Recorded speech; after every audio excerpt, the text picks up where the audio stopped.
Tangent के लिए अभी एक सेकंड फॉर्म, ये पॉइंट फॉर्म हो गया। दूसरा फॉर्म है पैरामेट्रिक फॉर्म। जैसे कि पैरामेट्रिक फॉर्म ऑफ सर्कल था ना, पैरामेट्रिक पॉइंट है ना, कॉस वाला, कॉस साइन वाला, कॉस थीटा साइन थीटा वाला, तो ऐसा ही सेम टू सेम फॉर्म इसमें आएगा। जैसे कि मान लिया दूसरा है पैरामेट्रिक फॉर्म, पैरामेट्रिक फॉर्म, और तीसरा है हमारा स्लोप फॉर्म। तो पैरामेट्रिक फॉर्म में क्या आएगा, देखो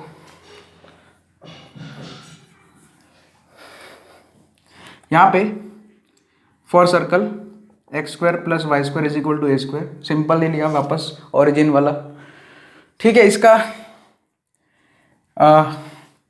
पॉइंट फॉर्म क्या था, x x one plus y y one is equal to a square. तो ये सर्कल है, x square plus y square is equal to a square. इसके कोई पॉइंट को मुझे पैरामेट्रिक फॉर्म में लिखना है तो क्या लिखूंगा, a cos alpha a sine alpha. ये सर्कल के ऊपर x square plus y square is equal to a square, इस सर्कल के ऊपर अगर कोई पॉइंट होगा P of x one one, P of x one y one जो है पॉइंट इस सर्कल के ऊपर है, तो उसको अगर पैरामेट्रिक फॉर्म में लिखना है तो ए cos alpha a sine alpha लिखेंगे। पैरामेट्रिक पॉइंट वाला अपना टॉपिक याद करो, ये पता है हमें, ए cos alpha a sine alpha है ना। पी के कोऑर्डिनेट्स ऐसे लिख सकते हैं, ए कॉस अल्फा या थीटा लिख दो, जो भी है, अल्फा जो भी है, यहाँ पे एंगल कुछ भी लिख सकते हैं। अल्फा कितना होगा, 0 से 2 पाई तक, अल्फा की वैल्यू 0 है ना, ये तो हमें पता ही है, पैरामेट्रिक फॉर्म से सिखाई है। तो अब कुछ नहीं, ये जो टेंजेंट का इक्वेशन था, जो पॉइंट फॉर्म सबसे पहले लिखाया, उसमें x1 की जगह a cos अल्फा लिख दो, y1 की जगह a sin अल्फा लिख दोगे, तो जो फिर टेंजेंट का इक्वेशन आएगा उसको बोलेंगे पैरामेट्रिक फॉर्म ऑफ टेंजेंट। तो x into a cos alpha plus y into a sine alpha is equal to a square. एक कैंसिल हो जाएगा कॉमन होके, तो अपना आंसर क्या आएगा, x cos alpha plus y sine alpha is equal to small a. इसको बोलेंगे पैरामेट्रिक। कुछ नहीं, पॉइंट फॉर्म से ही मैंने पैरामेट्रिक फॉर्म बनाया है। पॉइंट फॉर्म जो था x x one plus y y one is equal to a square, उसमें हमारा सर्कल का इक्वेशन है, उसकी रेडियस ए है, x square plus y square is equal to a square. तो पॉइंट फॉर्म जो था उसमें हमने एक्स वन वाई वन की जगह ए cos alpha a sine alpha put किया, पैरामेट्रिक फॉर्म में लिख दिया, पैरामेट्रिक फॉर्म में लिख दिया पॉइंट, और कुछ नहीं है ना, और कुछ नहीं किया यहाँ पे। ओके, तो ये हो गया थर्ड है स्लोप फॉर्म, जो कि हमें पता ही है। पैरामेट्रिक फॉर्म इतना इंपॉर्टेंट नहीं है वैसे। स्लोप फॉर्म जो अभी थर्ड जो अभी आएगा वो सबसे ज़्यादा इम्पोर्टेंट है, उसी के ऊपर ज़्यादा से ज़्यादा मैक्सिमम क्वेश्चन आएंगे। Okay, slope form very most IMP, ये सबसे IMP है, इसी के ऊपर जो है जेईई में क्वेश्चन आते हैं, तो बहुत ही ईजी है। सबसे पहले, अच्छा इसमें कोई फॉर्म जैसा है नहीं, इसमें प्रोसेस है वैसे। सबसे पहले स्लोप की बात है तो हम एक लाइन सपोज करेंगे, let y is equal to m x plus c is a tangent of सबसे पहले मैं सिंपल सर्कल लेता हूँ, x square plus y square is equal to a square. अगर y is equal to m x plus c tangent है x square ये circle का, तो अगर कोई लाइन किसी सर्कल का टेंजेंट होती है तो क्या कंडीशन होती है, P is equal to R, जो कि हमने पहले सिखाया था, point of tangency condition, sorry point of tangency नहीं, टेंजेंसी कंडीशन यही है ना, कि अगर ये क्या है, P मतलब सर्कल के सेंटर का वो लाइन से परपेंडिकुलर डिस्टेंस है ना, P मतलब distance of centre to the straight line, given straight line, और व्हाट इज द R यानी कि यहाँ पे सर्कल का रेडियस, यहाँ पे सर्कल का रेडियस कितना है, A है। ठीक है, तो हम वही P is equal to R लगाएंगे, तो यहाँ पे P कितना होगा, मॉड्यूलस, अच्छा y माइनस, ऐसे इसको y को इधर भेज के m x minus y plus c कर सकते हैं, mod c upon under root 1 plus m square. ठीक है, ये क्या हो गया, perpendicular distance from origin to this straight line, origin इसका सेंटर है ना, O of 0 0 is the centre, और ये किसके बराबर होगा, P is equal to R यानी कि A, mod C upon under root 1 plus m square is equal to A। यहाँ पे ये अंडर रूट वाले टर्म को इधर भेज दो राइट हैंड साइड पे और फिर स्क्वायरिंग कर दो तो आ जाएगा c square is equal to a square into 1 plus m square. This is the condition for tangency, this is the condition for tangency, है ना, कंडीशन ऑफ टेंजेंसी, यस। तो c square is equal to क्या आएगा, a square into 1 plus m square. तो आपको क्या दिया होगा, स्लोप, या तो आपको स्लोप दिया होगा या तो आपको ऐसा बोला होगा कि ये सर्कल का इक्वेशन मान लिया दिया होगा और ऐसा बोला होगा कि सर्कल के ये बाहर के पॉइंट से बाहर के पॉइंट में से ये सर्कल के ऊपर जो टेंजेंट्स ड्रॉ किए हैं, जैसे कि ये मैं आपको बता दूं यहाँ पे क्वेश्चंस कैसे आएगा। कोई भी सर्कल होता है, सिंपल सी बात है, अगर पॉइंट सर्कल के ऊपर होता है तो एक टेंजेंट, पॉइंट अगर सर्कल के बाहर होता है तो दो टेंजेंट, सर्कल के बाहर के पॉइंट से सर्कल के ऊपर दो टेंजेंट ड्रॉ कर सकते हैं, जो दोनों की लेंथ सेम होगी, पी ए बराबर, वो अभी आगे प्रूफ करेंगे। और सर्कल के इंटीरियर पार्ट में अगर पॉइंट है, इनसाइड द सर्कल पॉइंट है, तो एक भी टेंजेंट नहीं, we can not draw any tangent, we can draw second, उस पॉइंट में से सर्कल के ऊपर सेकेंड, बहुत सारे इनफाइनाइट सेकेंड ड्रॉ कर सकते हैं अगर पॉइंट जो है सर्कल के अंदर हुआ तो।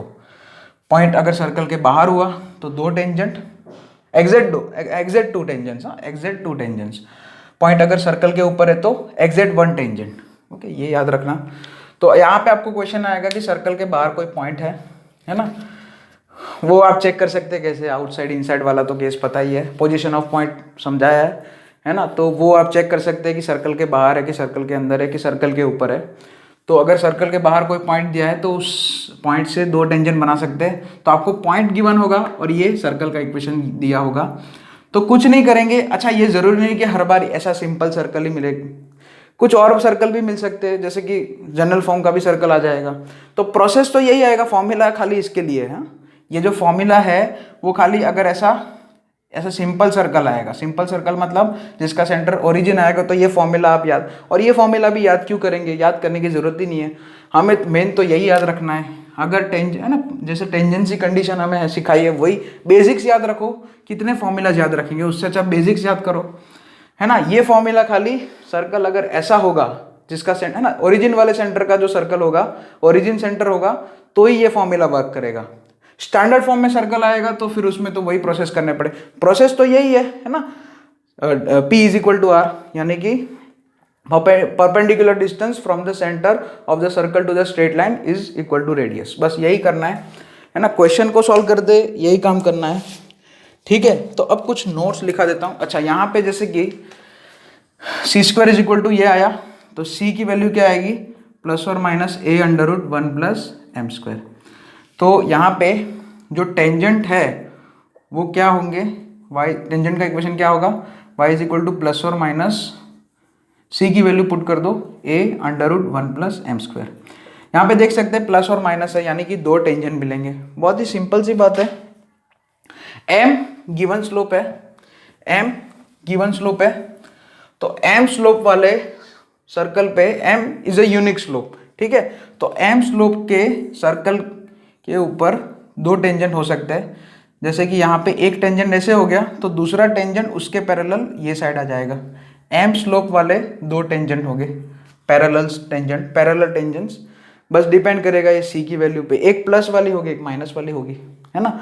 तो ये तो पहले से ही सिखाया था आपको कि कोई स्लोप गिवन स्लोप है तो वो स्लोप वाले दो टेंजेंट पॉसिबल है कोई भी सर्कल पे, है ना, स्लोप फॉर्म में। तो प्लस माइनस इसलिए आ रहा है, तो हमेशा आपको टेंजेंट m की दो वैल्यू मिलेगी, ऐसे ही है ना, सॉरी m तो यूनिक, सॉरी, लेकिन यहाँ पे c की दो वैल्यू मिलेगी ऐसे हर बार। और अगर पॉइंट, एक पॉइंट अगर दिया है, स्लोप नहीं दिया अभी, मान लिया क्वेश्चन ऐसा आया कि आपको जो है सर्कल के बाहर का कोई पॉइंट दिया है तो भी दो टेंजेंट मिलेंगे, लेकिन वो दो टेंजेंट में होगा क्या, खाली पॉइंट कॉमन है, दोनों टेंजेंट का पॉइंट कॉमन है, दोनों के स्लोप अलग अलग आएंगे, ठीक है। ये m1 होगा तो ये m2 होगा, समझ में आ रहा है क्वेश्चंस। लेकिन चाहे ऐसा क्वेश्चन आए, चाहे आपको स्लोप दिया हो, यूनिक स्लोप दिया हो, चाहे पॉइंट दिया हो, दोनों ही केस में, दोनों ही क्वेश्चंस में, दोनों ही टाइप के क्वेश्चंस में आप जो है ये वाला फॉर्म ही यूज करोगे, ये वाला कॉन्सेप्ट ही यूज करोगे, P is equal to R, तो आपका क्वेश्चन एकदम आसानी से बन जाएगा, ठीक है। तो ये स्लोप फॉर्म हो गया, काफी इंपॉर्टेंट है, ओके। अब कुछ नोट्स लिखवानी है जिसको क्वेश्चंस में यूज़ करना है हमें। तो ये हो गया हमारा स्लोप फॉर्म, यही मेन फॉर्म था वैसे तो, इसी के ऊपर क्वेश्चंस बनेंगे ज़्यादातर।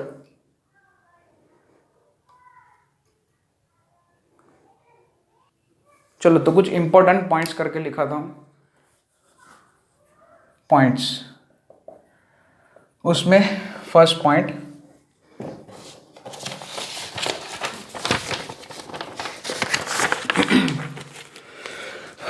For a unique value of m, for a unique value of m, जैसे कि अभी मैंने समझाया, value of m there will be two tangents, दोनों पैरेलल टेंजेंट्स होंगे। There will be two tangents which are parallel, ठीक है, दो टेंजेंट, स्लोप सेम है इसलिए दोनों पैरेलल होंगे। सेकंड पॉइंट, फ्रॉम ये दूसरा एक बताया, ये भी बता दिया कि एक्सटर्नल पॉइंट है, आउटसाइड द पॉइंट है, from an external point two tangents can be drawn to the circle which are equal in length. Okay, ये भी बताइए, एक्सटर्नल पॉइंट टू, बाहर के पॉइंट से, सर्कल के बाहर के पॉइंट से दो टेंजेंट हम ड्रॉ कर सकते हैं, एग्जैक्ट दो टेंजेंट विच आर, ये कैन बी ड्रॉन, ठीक है, ये सब लिख लेना, to the circle are at equal length, are equal in length, which are equal in length, okay, and equally incline, ये तो कर जरूरत नहीं है खाली, ठीक है, ये इतना ही लिख दो, इक्वल इन लेंथ, ठीक है, ओके। नेक्स्ट, ये दो पॉइंट हो गए। अब तीसरा पॉइंट, पॉइंट ऑफ टेंजेंसी निकालने के लिए क्या करेंगे, जैसे कि आपको कभी कभी इक्वेशन में ये लोग ऐसा पूछेंगे कि find the equation of circle, find the equation of tangent, और कुछ कंडीशन दिया, बाहर का पॉइंट दिया हो, एक्सटर्नल पॉइंट दिया होगा मान लिया, या फिर स्लोप दिया होगा, कुछ भी आपको दोनों में से कोई भी एक क्वेश्चन आए तो काम तो यही करेंगे। लेकिन अगर आपको इक्वेशन भी फाइंड करने को बोले तो आपको प्रोसेस करना आता है। इक्वेशन फाइंड करे तो वो तो आप, इक्वेशन फाइंड करने को बोले तो आप कर लोगे, लेकिन अब पॉइंट ऑफ टेंजेंसी निकालनी है मुझे। If I want to find the point of tangency, मतलब पॉइंट ऑफ टेंजेंसी मतलब आपने टेंजेंट का इक्वेशन निकाल दिया कि सर्कल का टेंजेंट है मान लिया, वो इक्वेशन आपने निकाल दिया, और वो टेंजेंट सर्कल के ऊपर किस पॉइंट, मतलब सर्कल के किस पॉइंट में से पास कर रहा है, कहाँ पे सर्कल को टच कर रहा है, उसको बोलते हैं पॉइंट ऑफ टेंजेंसी। तो to find point of tangency हम प्रोसेस क्या करेंगे, देखो, to find point of tangency,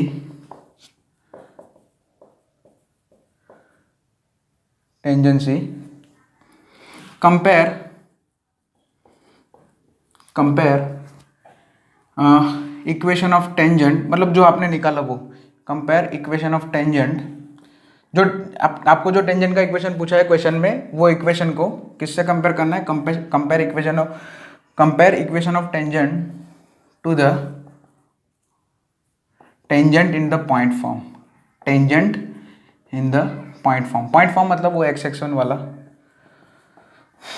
ठीक है। जैसे कि मान लिया x² plus y², simple question लेते हैं पहले, तो सिंपल इक्वेशन की बात करते हैं, सिंपल सर्कल की बात करते हैं। x² plus y² is equal to a² है।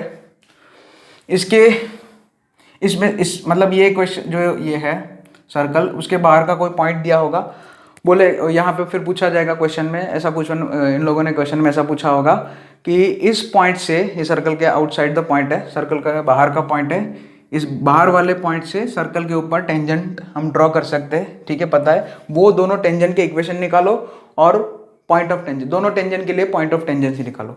तो कुछ नहीं करेंगे, यहाँ पे दोनों टेंजेंट आ जाएंगे, टेंजेंट 1 टेंजेंट 2, दोनों ही इक्वेशन को, पॉइंट फॉर्म क्या होता है, x1 plus y1 minus a² is equal to 0। जैसे कि फर्स्ट टेंजेंट का इक्वेशन आ रहा है a1x plus b1y plus c1 is equal to 0। तो कंपेयर करना मतलब हमें पॉइंट ऑफ टेंजेंसी निकालना है, तो हम ऐसा मान के चलेंगे ये जो टेंजेंट का इक्वेशन है और ये सेम है, हमें पॉइंट ऑफ टेंजेंसी निकालना है ना। We want to find the point of tangency, जैसे ये पॉइंट बाहर का पॉइंट है, उस पॉइंट से हमने दो टेंजेंट निकाले, तो ये पॉइंट मान लिया हमारा वो पॉइंट ऑफ टेंजेंसी है, मान लिया x1 y1। तो इस पॉइंट के लिए ये पॉइंट हमें निकालना है, वी वांट टू फाइंड, हमें टेंजेंट का इक्वेशन हमने निकाल दिया है, ठीक है। तो वो टेंजेंट का इक्वेशन जो है उसको पॉइंट फॉर्म से कंपेयर करेंगे। पॉइंट फॉर्म मतलब जो सबसे पहले पढ़ा है फर्स्ट फॉर्म, और उससे जो है फिर कंपैरिजन करना, मतलब कोफिशिएंट के रेशियो सेम होंगे उसमें, क्योंकि ये दोनों कोइंसिडेंट लाइन होगी। जो इक्वेशन, जो टेंजेंट का इक्वेशन आपने कंडीशन से निकाला, जो क्वेश्चन में दिया है वो कंडीशन से निकाला, कौन सी कंडीशन निकालेंगे, कौन सी कंडीशन से यूज करके, कौन सी कंडीशन यूज करके P is equal to R use करके निकालोगे तो आपको टेंजेंट मिलेंगे दो। तो उसमें से एक टेंजेंट के इक्वेशन को ये पॉइंट फॉर्म से कंपेयर करेंगे। कंपेयर करना मतलब ये दोनों कोइंसिडेंट लाइन ही होगी, क्योंकि आपने जो निकाला है ये प्रोसेस से निकाला है, और आपको वही पॉइंट ऑफ टेंजेंसी ढूंढना है जिस पॉइंट पे ये टेंजेंट ड्रॉ किया गया है ना। तो फिर उसमें कुछ नहीं है, कोइंसिडेंट लाइन का फॉर्म लगा दो।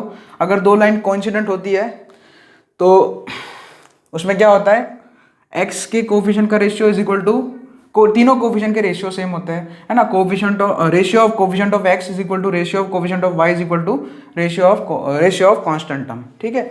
तो वो कर देंगे तो आपको जो है, मैं एक क्वेश्चन करके बताता हूँ तो ज़्यादा पता चलेगा इसमें, ठीक है। तो कुछ नहीं करेंगे, जो टेंजेंट का इक्वेशन है उसको पॉइंट फॉर्म से कंपेयर कर देंगे। सर्कल का इक्वेशन तो दिया ही होगा, तो x1 y1 पॉइंट, अगर एक सपोज कर लो जो पॉइंट ऑफ टेंजेंसी है जो आपको ढूंढने को बोला है इन लोगों ने, ठीक है। तो वो पॉइंट ऑफ टेंजेंसी के लिए आप ये काम करेंगे, ओके।